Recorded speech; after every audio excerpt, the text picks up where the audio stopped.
How's that again? Presents. The truth about America's Stonehenge. America's Stonehenge is a privately owned tourist attraction and archaeological site consisting of a number of large rocks and stone structures scattered around roughly 30 acres, 12 hectares, within the town of Salem, New Hampshire, in the United States. It is open to the public for a fee as part of the recreational area, which includes snowshoe trails and an alpaca farm.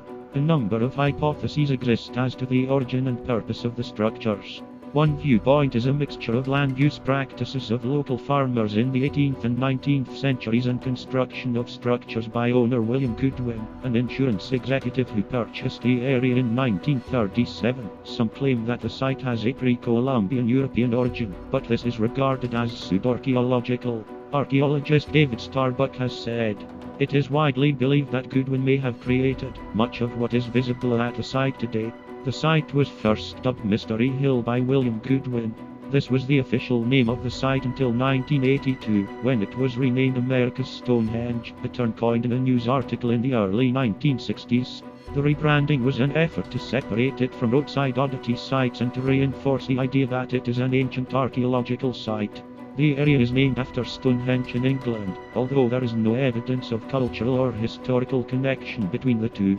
It is mentioned as Mystery Hill on New Hampshire historical marker number 72. Archaeologists' radiocarbon analysis of charcoal on the site shows that there were humans occupying the area 4,000 years ago, thousands of years before colonial settlers came to North America in 1492. In 1982, David Stuart Smith, director of restoration at Mystery Hill, conducted an excavation of a megalith found in a stone quarry to the north of the main site. His research team excavated the quarry site under the supervision of the New Hampshire state archaeologist and discovered hundreds of chips and flakes from the stone. They concluded that this was evidence of tool manufacture, consistent with American Indian lithic techniques. Although no date could be ascertained, archaeologist Curtis Runnels stated, "No Bronze Age artifacts have been found there. In fact, no one has found a single artifact of European origin from that period anywhere in the New World." The surface of the stone suggests that it was quarried with percussion techniques, indicating that the stone was modeled by indigenous stoneworkers as it was sculpted by indigenous stone tools rather than the metal tools that were used by European settlers. Some also speculate that the structure is an accurate astronomical calendar that can be used to predict lunar and solar events in North America. In fact, the remains of a Native American wigwam have been found in the area, such as a canoe that was made by burning out the inside of a pine log that dates 300 years back and two fire pits that date back to 2,000 years ago. Various Native American tools and pottery have also been found on the site. The site first appears in print in the 1907 History of Salem, New Hampshire. Jonathan Patty's cave. He had a house in these woods 70 years ago, took town paupers before the town farm was bought. This is a wild but beautiful spot among rough boulders and soft pines, about which the most weird and fantastic tale might be woven. There are several caves still intact, which the owner used for storage purposes. Many believe that Patty built the site in the 19th century, and no unequivocal pre-Columbian European artifacts have been found there. American horror writer H.P. Lovecraft was an enthusiast for New England megalith sites, and he visited Mystery Hill sometime between 1928 and the 1930s. The site is popularly attributed as inspiration for his story The Dunwich Horror. Scholars, however, place Lovecraft's visit too late to have inspired the 1929 story.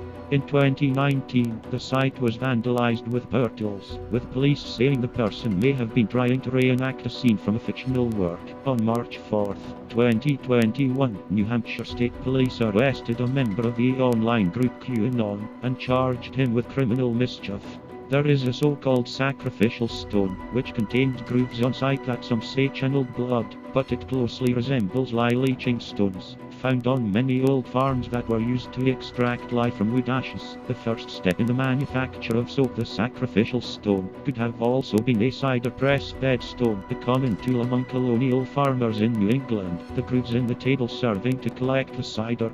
The site's history is muddled partly because of the activities of William Goodwin, who became convinced that the location was proof that Irish monks, the Cubbies, had lived there long before the time of Christopher Columbus, and he sought to publicize the concept.